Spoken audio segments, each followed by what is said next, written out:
GOP's right, to a point. The Republican ship has been sailing the seas of healthcare reform without a captain thanks partly to Trump's apparent total disinterest in what a final bill should look like. But it ain't Trump who spent the last 7 years touting repeal and replace as the most urgent priority for the party and the country, as McConnell and the GOP have. And Trump's disengagement from the nuts and bolts of healthcare policy left McConnell and Ryan with a freer hand over legislation than congressional leaders under most presidents enjoy. They could have written any bill they wanted and the president would have signed it. They've had since 2011 to forge a consensus on the right to guide them in writing that bill. They failed. A more popular president with clearer ideas about what he wanted from health insurance would have helped McConnell wrangle votes by twisting arms, but it's embarrassing for McConnell at this stage to be winning about excessive expectations and getting repeal passed. The hard fact is that the House and Senate GOP weren't prepared to undertake this effort in a serious way, full stop.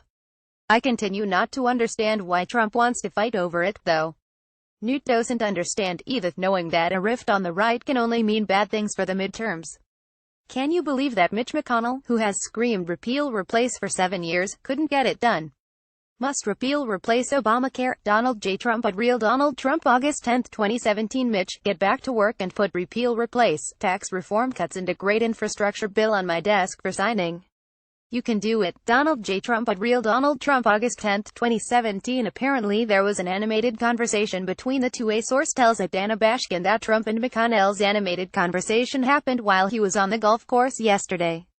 Caitlin Collins at Caitlin Collins, August 10, 2017. Trump went a step further and pushed this into Jeff Sessions territory early this afternoon. Press: should Mitch stepped on Trump if he doesn't get repeal done, and taxes and infrastructure? Then you can ask me that question. Jennifer Jacobs at Jennifer Jacobs, August 10, 2017. If Trump has no strategy in pursuing this feud beyond shifting blame for the repeal failure to the Senate, the same may not be true of McConnell. I asked someone familiar with McConnell's thinking how to interpret the senator's relatively blunt assessment of Trump and the White House's mistakes on Obamacare repeal. What this is likely about, I'm told, is setting the stage for tax reform, on the Senate's terms, processes, and guidelines, not the White House's. After all, McConnell has a narrow majority to deal with. President Trump both failed to mount any kind of public campaign on behalf of Obamacare repeal and actively antagonized the on-the-margin senators McConnell needed to get on board. McConnell's message to his president, knocked on his heels after a major legislative defeat, is this time, well, do it my way. That's from Michael Warren, who wonders if Trump's antagonism towards congressional Republicans is a prelude to him going independent before 2020. I've wondered that myself lately. Strategically it's a terrible idea, as it would dissolve the partisan loyalty that some GOP voters feel for him. A right-wing base divided between the president and a Republican nominee is a recipe for Democratic victory. Trump will probably content himself to remain nominally Republican for that reason, keeping him in line for the nomination, while signaling his de facto independence in various ways, one of which is the McConnell feud. Another possibility is him backing a primary challenger to Jeff Flake in Arizona, a move that would make the Senate GOP go berserk, but which Trump's base would love, as he'd be taking the fight to a harsh critic. It may be that Trump's surprising endorsement of Luther Strange, McConnell's favored candidate, in the Alabama Senate primary is a hedge made in preparation of him backing Kelly Ward or some other insurgent against Flake.